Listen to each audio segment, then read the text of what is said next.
Clinton didn't stop there. She threw the DNC and the Democrats under the bus, saying that they did nothing for her campaign. I get the nomination.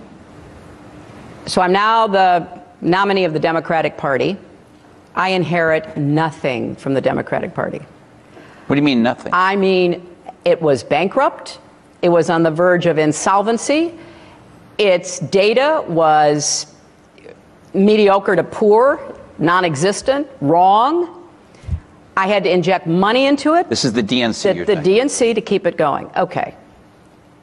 Donald Trump, who did nothing about really setting up any kind of data operation, inherits an RNC data foundation that after the Republicans lost in 2012, and they thought they had a very good operation with the setup that Romney did, called Orca. They thought that was really state of the art. They lose.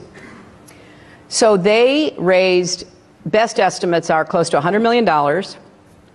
They brought in their main vendors. They basically said, we will never be behind the Democrats again.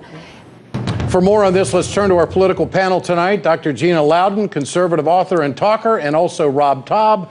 He's a Democratic strategist and HuffPost contributor. Great to have both of you with us tonight. Good to be with you. Dr. Loudon, I want to ask you, did Hillary Clinton just slam Barack Obama in a big way? Well, I think Hillary is still obviously licking her wounds and can't do a lot of introspection. You know, the best thing Hillary could do if she wants the Democrat Party to ever take she or anyone in her family seriously after the damage they've done to the party, the best thing I think that she could do is sort of fade away into the night, give a big mea culpa, and move on into the sunset and support whomever she wants. But instead, she's trying to stay front and center. She's trying to, again, start, PACs and all kinds of things so that she can have her input. And I frankly think that probably the people who are smart in the Democrat Party know that she and her family name have become sort of toxic. Rob, I don't mean to offer a leading question to you, but this... Go ahead. Well, is this not political bitterness at some level that we're experiencing from Hillary Clinton? And I was actually pinching myself listening to Hillary to see if I was having a bad dream, because it is bitter, sour grapes. I'm sorry, I'm going to call it what it is. It's not necessary. It doesn't help the Democratic Party.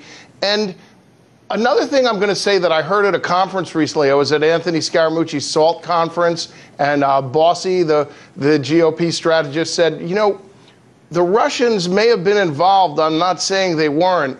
But there weren't any Russians stopping Hillary from campaigning in Wisconsin and Pennsylvania. Precisely. Precisely. And it's not helping the Democrats. It's not helping her. It just makes her sound like a really sore loser. And come on, she's got $100 million. Go out and have a good time, Hillary. So, Rob, what is her future? What role does she play? It's almost toxic at this point, isn't it?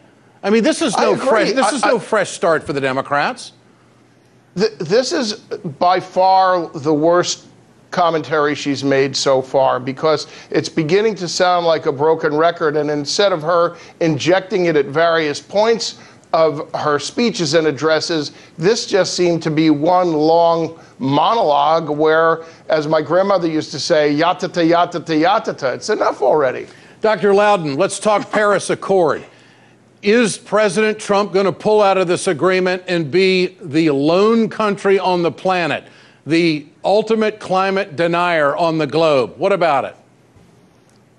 Well, I think that you have to look at the cost to the American people. I mean, of course, if I were another nation, I would want America to foot most of the bill to this, but it comes at a really high cost to taxpayers and businesses and jobs for Americans. I think the estimates are somewhere between $10,000 and $20,000 per family it would cost Americans. It's going to cost, the estimates are into the hundreds of thousands or even into the millions of jobs, especially industrial private sector jobs that America needs badly right now. So this is a gift to the coal industry, isn't it? This is a gift to oil. This is a gift to coal. This is backing up all the campaign promises that the president made. Well, I do believe these are campaign promises, but let's not forget they were campaign promises based on fact. In fact, if you take the National Center for the Atmospheric Research and you look at their numbers, their own numbers, they say if the entire industrialized world cut carbon emissions to zero, it would make less than 0.4 of a degree Celsius of difference in the global cooling, global warming, well, then why is all the other change countries willing to do? Why are all the other countries ready to do something and the United States isn't? And Rob, because where does they get lots of money. Yes. The United States has done the most. The United States has done the most, and countries like India and China have the worst of all emissions. Well, and not because of the Republicans, I can tell you that. America subsidizes it. Not because of the Republicans. They are the climate them. deniers in the Senate, no question about it. Rob, where does this leave the Republicans? I mean, how do you go out and campaign on saying you don't want to be a part of the rest of the globe when it comes to fighting climate change?